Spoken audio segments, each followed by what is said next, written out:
അന്തരീക്ഷത്തിൽ മുറ്റിനിന്ന വെറുപ്പിന്റെയും ഭയത്തിന്റെയും മൂടൽമഞ്ഞ് കാരണം പ്രണയത്തിന്റെ ആഖ്യാനത്തിന് ഇന്ത്യൻ രാഷ്ട്രീയത്തിൽ അങ്ങനെ പ്രാധാന്യം ലഭിച്ചു.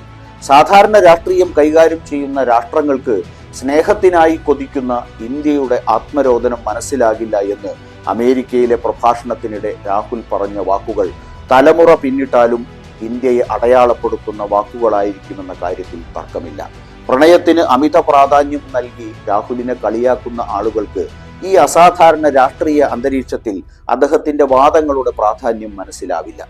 ഇവിടെ പ്രണയം വ്യക്തിപരമായ അനുരാഗമായി തെറ്റിദ്ധരിക്കരുത്. രാഷ്ട്രീയത്തിലെ സ്നേഹം സഹിഷ്ണുതയിലും ക്ഷമയിലും നീതിയിലും അടിയുറച്ച ഒരു ഗുണമാണ്. അതിന്റെ ഫലങ്ങൾ സാമൂഹിക ഐക്യവും സമാധാനപരമായ സഹവർത്തിത്വവുമാണ്.